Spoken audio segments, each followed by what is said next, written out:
भारतीय खाद्यसंस्कृतीत जेवणाचा शेवट हा शक्यतो गोडानेच केला जातो आणि मराठी खाद्यपरंपरा ही यापासून वेगळी नाही आहे.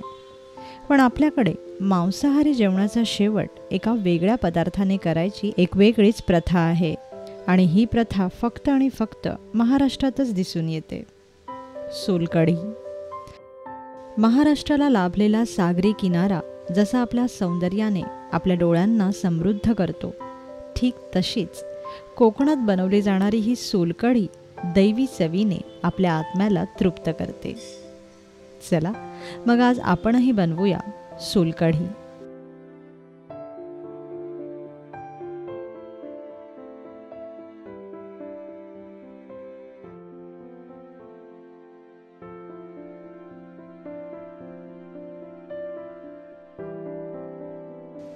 सोलकढी बनवण्यासाठी आपल्याला लागेल एक नारळ,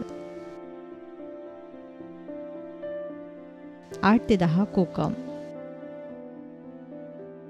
2 ते 3 हिरव्या मिरच्या,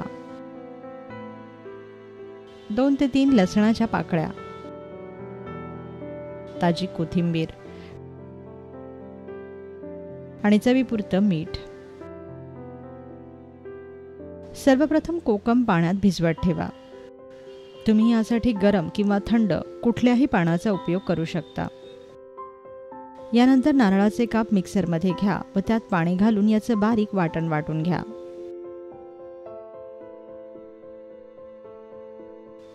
आता हे नारळाचं वाटण गाळणीने गाळून घ्या.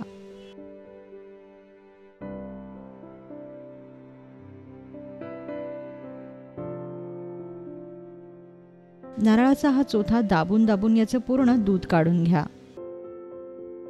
तयार झालं नारळाचं दूध.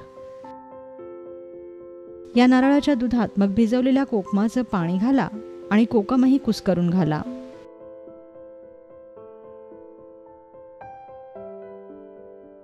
वरून यात उभ्या चिरलेल्या हिरव्या मिरच्या, ठेचलेला लसूण आणि चवीपुरतं मीठ घाला आणि ही सोलकढी चांगली ढवळून घ्या.